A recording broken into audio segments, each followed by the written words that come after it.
자, 인간은 누구나 인생에 찾아오는 고난 때문에 힘겨워하고 고통스러워합니다. 제가 몇 번 말씀드린 적 있는 것 같은데, 제가 본교회 때 이제 20대 초반 때 전도사 할 때 초등학생에게 들은 이야기가 아직도 잊혀지지가 않습니다.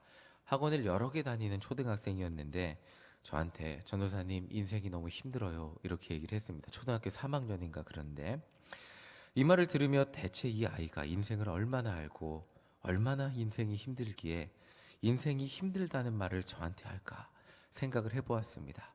그럼 20대 초반에 저는 인생이 편했을까요? 저도 인생이 힘들었습니다. 그 말을 듣고 곰곰이 생각하며 느낀 것은 인생이라는 것은 어린아이나 어른이나 누구나 힘들다는 것입니다. 그래서 수많은 종교들에서는 이 고난에 대한 답을 찾아주기 위해 아주 오랜 시간 전부터 노력했습니다. 불교는 인생의 고난을 전생의 업보 때문에 가지게 되는 것이라고, 필연적인 것이라고 설명을 하고, 이 모든 고통과 인간의 욕심, 이 고통과 아픔은 인간의 욕심 때문에 생긴다고 이야기를 설명을 합니다. 그럼 다 내려놓고 비우면 고난이 사라진다고 이야기를 합니다. 자, 이슬람에서는 이 모든 고난이 인샬라, 즉 신의 뜻이라고 설명하고 그저 체념하고 받아들이면 된다고 말하고 있습니다. 그렇다면 우리가 믿는 기독교에서는 어떻게 말하고 있을까요? 오늘 우리가 함께 읽은 이사야 선지자의 시대는 북왕국 이스라엘이 강대국 아수르에게 멸망해버린 시대였습니다. 그리고 이사야 선지자의 나라 남왕국 유다도 언제 멸망할지 모르는 어둠의 시대였습니다. 나라가 언제 망할지 모르는 두려움의 때에 이사야 선지자는 이스라엘 백성들의 죄악을 지적하고 회개하고 하나님께로 돌아오라라고 선포한 그런 선지자였습니다. 많은 사람들이 다른 사람의 잘못을 지적할 때 상대방의 잘못에만 집중하는 경향이 있습니다. 당신은 뭐를 잘못했습니다 라고 이야기할 때는 그 상대방의 잘못에 집중해서 비난할 때가 많습니다. 그러니까 사람이 다른 사람을 욕할 경우에 상대방이 얼마나 나쁜 사람이 비난하는 데 목적이 있고 그것을 알려주는 데 목적이 있기 때문에 그 목적을 위해서 한 사람이, 때로는 여러 사람이, 때로는 수많은 사람이 그 한 사람의 잘못을 비판하고 비난을 합니다. 세상의 뉴스만 봐도 알 수 있겠죠. 누가 잘했니 잘못했니 비난을 하면서 그 잘못한 그것에만 관심을 가지고 맹렬히 비난을 합니다. 사람들 눈에는 상대방이 잘못한 것만 눈에 보이고 비난함으로써 자신이 받은 불쾌한 감정과 손해본 것만 같은 감정들을 해결하려고 합니다. 누군가에게 화내고 화풀이하면 그것이 정리가 되듯이 누군가를 향한 비난을 하게 되고 막 이렇게 비판을 하게 될 때, 또 때로는 겉으로 못할 경우 그 감정이 해소가 되지 않으니까 뒤에서 비판을 해서 그 부정적인 마음들을 해결하려고 합니다. 자, 그런데 오늘 우리가 살펴본 말씀을 통해 알 수 있는 것은 우리가 믿는 하나님은 그렇지 않으시다는 거예요. 이스라엘이 아무리 죄인이라 할지라도, 하나님 앞에서 아무리 죄를 지었다고 할지라도 그 죄를 알려주시는, 이스라엘이 하나님 앞에서 지은 죄를 알려주시는 하나님의 목적은 하나님 앞에서 죄를 지은 이스라엘 백성들을 비판하고 비난하는데 그 목적이 있지 않다는 거죠. 이스라엘의 죄 때문에 화난 하나님의 감정을 해결하는데, 니네들이 얼마나 죄인인 줄 아냐, 내가 이걸 얼마나 참고 너네들이 이러려고 내가 만든 줄 아냐 라고 화풀이하는 데 목적이 있지 않았다는 것입니다. 하나님은 이사야 선지자를 통해서 이스라엘이 얼마나 죄인인지, 하나님께 어떤 죄를 지었는지, 그 죄의 결과가 무엇인지 아주 신랄하게 비판하고 선포를 합니다. 인간은 그 말을 들으면, 죄인인 인간은 하나님이 얼마나 화가 났을까? 내가 하나님 앞에 벌 받으면 어떻게 하지? 이 두려워하면서 걱정을 할지 모르지만, 하나님은 인간에게 이사야 선지자를 통해 알려주시는 이유가 바로 여기에 있다고 설명을 해주고 있습니다. 9장 2절 우리 다시 한번 읽어보겠습니다. 9장 2절입니다. 함께 읽겠습니다. 시작. 흑암에 행하던 백성이 큰 빛을 보고 사망의 그늘질 땅에 거주하던 자에게 빛이 도다. 자, 죄 때문에 흑암에 살던 백성들에게 돌아와서 하나님 자녀로 온전히 살라고 말씀하시는 것이 이스라엘 백성에게 선지자를 통해 하나님께서 그들에게 죄를 알려주시는 이유였습니다. 무엇이 잘못된 삶인지, 무엇이 제대로 된 삶인지 알려주어야 제대로 된 인생을 살게 되기 때문이었습니다. 자, 이것을 다시 설명해 드리면 하나님 관점에서 이 당시 이스라엘 백성들은 어둠 가운데 살고 있었어요.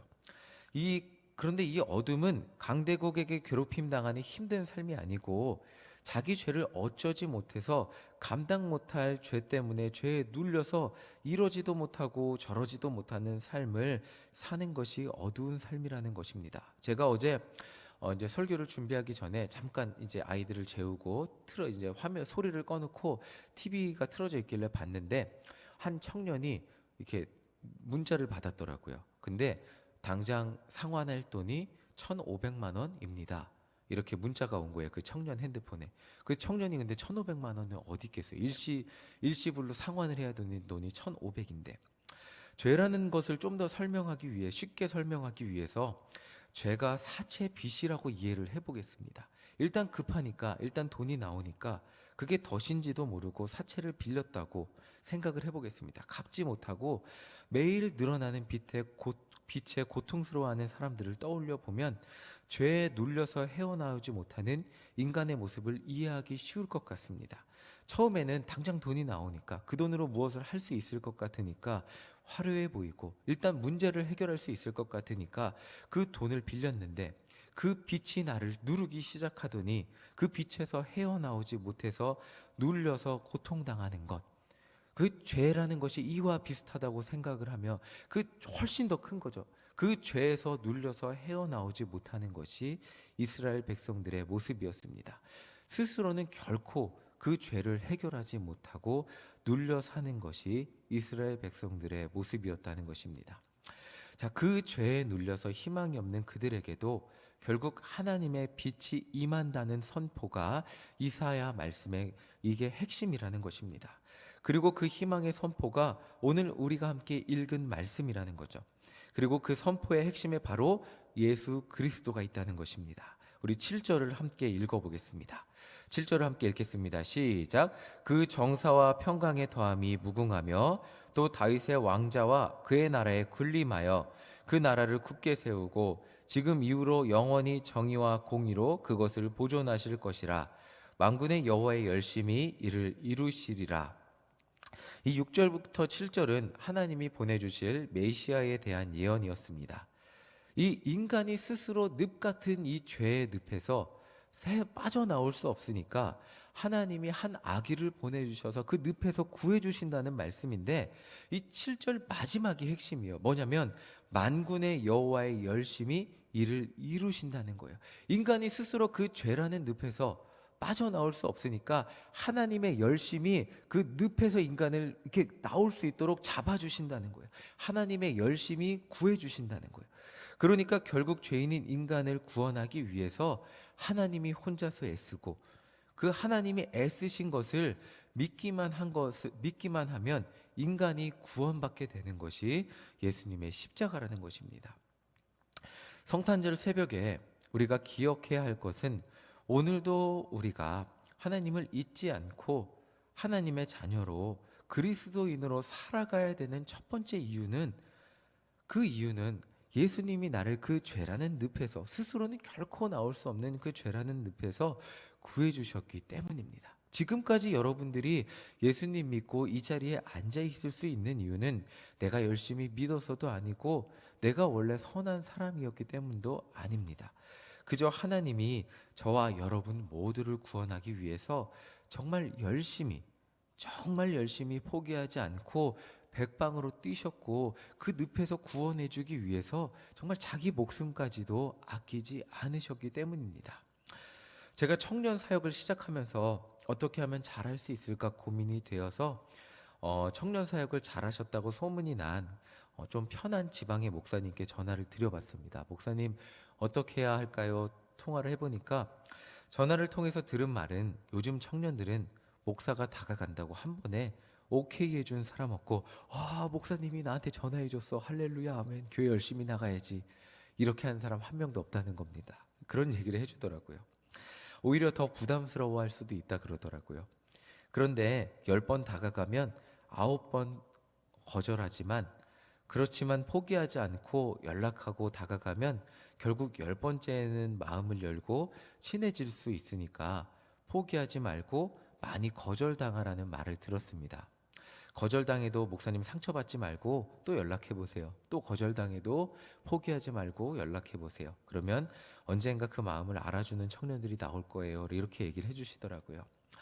하나님은 인간에게 수없이 많이 다가오셨지만 인간은 수없이 많이 도망쳤고 스스로 지은 죄에 눌려 죄라는 늪에서 빠져나오지 못하는 삶을 살게 되었습니다. 그 인간을 구원하기 위해 하나님은 100번, 1000번, 아니 셀 수 없는 횟수를 쇠수로 우리 마음을 두들기고 계셨습니다. 그리고 그 두들김의 결과가 바로 아기 예수님이라는 것입니다. 자, 우리 6절 말씀 다시 한번 읽어보겠습니다. 6절입니다.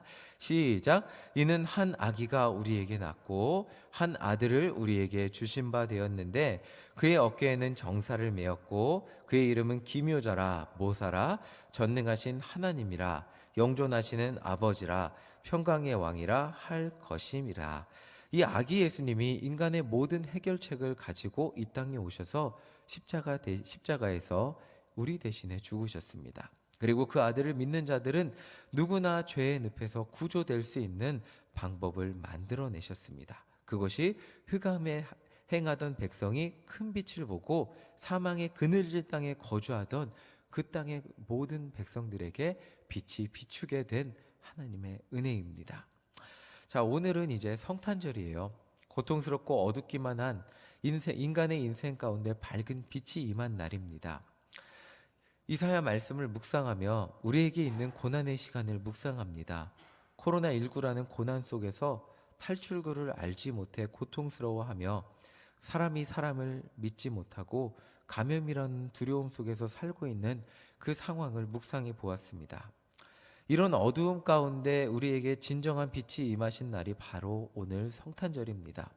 세상은 코로나 백신이 빛이지 예수님이 무슨 빛이 될 수 있냐고 말할 수 있습니다.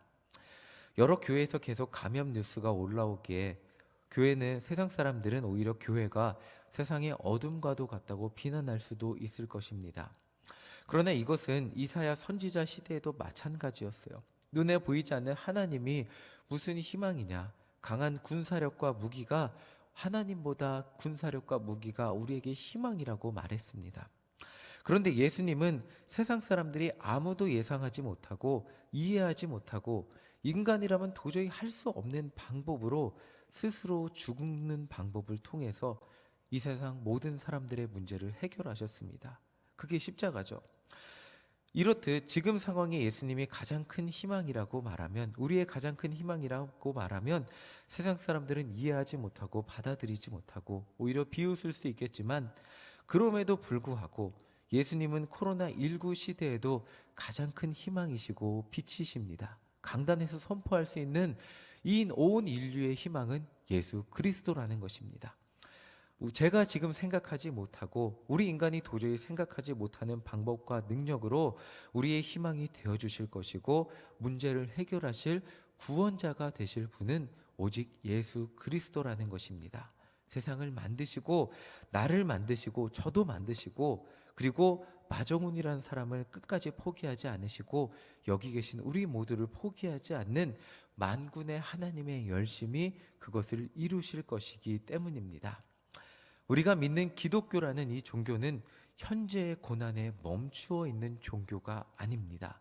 현실의 고난 가운데, 이사야 시대의 고난 가운데 미래의 희망을 바라보며 그 희망을 주시는 분을 의지하며 승리할 것을 가지고 오늘 하루의 어려움을 견뎠던 것이 이사야 시대의 그 하나님의 말씀이었습니다. 오늘도 그 희망을 주시는 하나님을 바라보며 의지하고 기뻐하고 감사하는 종교가 바로 기독교입니다.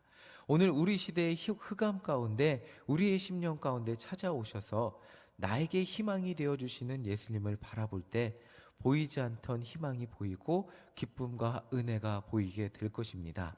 이 새벽 시간 그 은혜를 누리며 오늘 하루 예수님이 우리의 심령 가운데 오신 것을 감사하며 진정 기쁨과 감사가 넘치는 성탄절 하루가 되시기를 간절히 소망합니다. 우리가 믿는 예수님은 오늘부터, 아니 어제에도 희망이셨지만 오늘도 희망이 되어 주실 것이고 내일은 우리에게 가장 큰 기쁨을 주실 그 예수님이 되어 주실 것을 믿으며 오늘도 기쁨으로 기도하는 우리 모두가 되시기를 간절히 소망합니다.